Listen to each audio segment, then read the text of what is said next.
Hello friends. Today we're talking about the after dinner routine. I'm Flylady Kat and I'm here today to give you peace in your life, control in your home, and to learn how to finally love yourself. If you haven't subscribed, please subscribe now and click the notification bell so that you'll be able to know when I post these videos. I do post a video or go live 5 days a week, plus I have a Patreon channel. And I also record and give you 5 recordings a week on Patreon. Okay, let's get going. We're talking about the after dinner routine. The after dinner routine is what you do to have a nice clean kitchen in the morning. Do you know that yucky feeling when you walk into your kitchen and it's just got dirty dishes in the sink and maybe the dishwasher's full of clean dishes from the day before, and the stove is dirty and the floor is sticky and all those things that happen when you don't take care of your after dinner routine? Well, the after dinner routine is very simple. It can be joined in. People can do it. You can delegate little duties in here. And we're going to go over the little duties of the after dinner routine that make your house so happy. In the morning when you walk into the kitchen, everything is going to sing to you, "Good morning," and you'll have a nice clean kitchen. So here's what you're going to do. After dinner, if you've been sitting at the table, someone is going to be in charge of wiping the table. But even before that, everyone who ate will take their plate to the garbage and scrape it, or down your disposal, or whatever you do. If you have to rinse them in your house, rinse them and put them in the dishwasher. Some don't require rinsing. Show your children how to load the dishwasher, where you want your dishes, where you want them to face. Explain how the water works so that they understand if they sit a cup in there, it's going to be full of water the next day. It needs to go this way, that the dishes go this way, not stuck together so the water can't get in between. Explain those things to them. Once they know, they'll put them in properly, and you observe when they're putting them in. Everyone who eats and feeds themselves is old enough to put their dish in the dishwasher. Yes, even 3. Okay, now once the dishes are in the dishwasher, someone is going to wipe the table. That will require a damp cloth. Wipe the table, not a big deal. Someone else is going to, if you don't have a dishwasher, someone is going to wash the dishes. So someone will be washing dishes. Someone is going to wipe the countertops. These all may be you.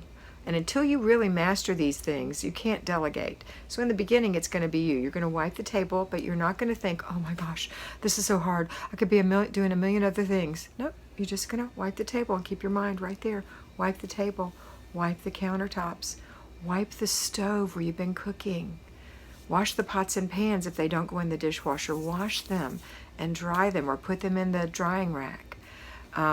If you are washing dishes, all the dishes, and you don't have a dishwasher, don't dry them. Just leave them in the drying rack.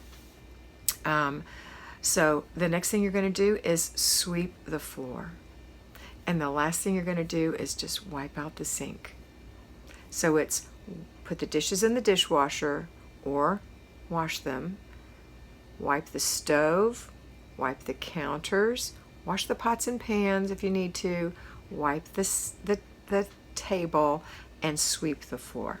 These individual things take very few minutes, and when they add all up, it still doesn't take very long. At the most, 25 to 30 minutes. I would suggest that you become the dishes diva, and that means to find a way to enjoy this. Light your favorite candle. Listen to your favorite music. Enjoy it. Don't let people pull you away from it. If you remember when you used to feed or nurse your baby and someone said, hey, could you get me a glass of tea? What would your answer be? Oh, I'm feeding the baby, or I'm nursing the baby. I can't do that right now. Well, if somebody asks you for something, Mom, where are the magic markers? You say, I don't know, honey, I'm cleaning the kitchen. That's your answer. I'm cleaning the kitchen right now. And then if they come in and insist, you say, well, you know what? We can clean the kitchen faster together. Here's a cloth, wipe the table. You'll stop them from asking you in the beginning. Now, once you get these things mastered, you are going to delegate some things. Besides putting your dish in the dishwasher, you're going to delegate little individual duties, but you'll always remain in the kitchen with whomever's helping you. And there may be 3 helpers or 4 helpers. It doesn't matter. You're going to stay in there and do something. The thing I recommend that you do is wipe the stove and wash your pots and pans. Okay? That's the after dinner routine. And I know that some of you don't sit at the table. I think that's fine if you don't want to sit at the table. If you are, if the family is grown. Sometimes it's just you and your husband and you don't want to sit at the table, and that's perfectly okay. But as long as you are raising children, I'm going to suggest that everyone comes to the table and eats together. And I know that's a problem with children playing sports, and just for whatever reason they've gotten a bad habit of eating in their room. That is not acceptable, and that is no way to create a family tie. So you want them to be at the table. Some children refuse to eat dinner when you serve it. Well, there's two reasons. One, they've had snacks really close to dinner time, and that's 2.5 to 3 hours before dinner. They've eaten something, so they're not hungry. Or you're serving dinner so late that they didn't have a choice but to already eat something. So make sure you're serving your dinner early. Especially the younger your children are, the earlier you can serve dinner. 5 o'clock is a reasonable time. 5:30, 6 would be the latest, even for an older family. 6 o'clock is late enough. Okay, then there can be another snack if you have older children. So maybe children, maybe they're in high school, maybe at 9 o'clock they want a little something to eat. But the littlest ones are going to get their bath and go to bed in the next hour or so.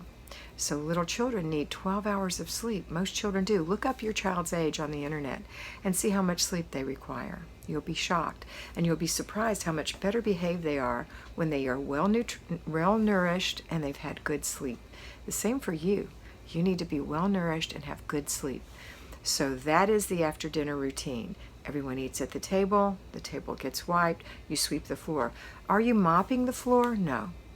Unless somebody spills a glass of something, or you drop the spaghetti sauce on the floor or whatever, then you can manage that spot. Mop that little spot up. But you're not mopping the floor every day.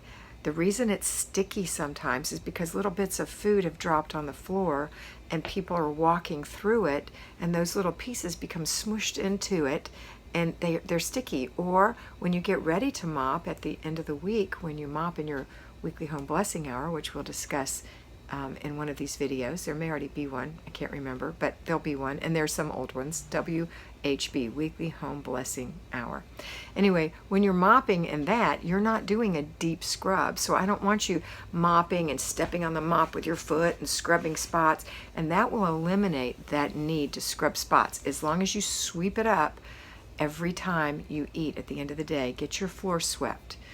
My grandmother had 12 children, and she kept over 600 infants for the Catholic Charities in her lifetime, and other children, other age children, fostered those children. And she told me many, many years ago, you don't need to mop your floor every day, but you need to sweep it every day. It'll keep your floor cleaner longer. So make sure you're sweeping your floor every day. You'll need a broom and a dustpan. Empty the dustpan into the garbage and then put it away. Okay? All right, that's the after dinner routine. Good luck with it. I know you can do it. I'm excited for you to have this done. You're going to feel so much better. Don't allow anyone to leave the kitchen until the after dinner routine has been done, unless you're allowing them in the very beginning because you haven't established an after dinner routine yet. But once you get this down, it's very simple. You're going to talk to the family about it, maybe make a chart on the refrigerator of who does what this week and switch so nobody can say it's not fair. Okay? And if your child is smart enough to understand what you're talking about, strong enough to have the major muscles to do it, and have the finite muscles to do it, the fine motor skills. Think about what your child does. Can your child do a cartwheel? Can they ride a bike? Can they ride on a skateboard? Can they do a back bend? I mean, you'd be surprised what kids can do, and you know what your kids can do. They have the major muscle groups. Do they know how to work a computer or a keyboard? Then they have the fine motor skills. So and you have to consider the job you're giving your child and think about it. What fine motor skills does this require? What major gross motor skills does this require? And what mental skills does this require? And only you can determine if your child is ready to do this. But don't underestimate your child. You will be surprised and delighted when you discover how good they are at it and how much fun it can be to have a little help in the kitchen. That's it for today. I hope you have a wonderful day, and I hope that you always remember that you are beautiful. So be beautiful.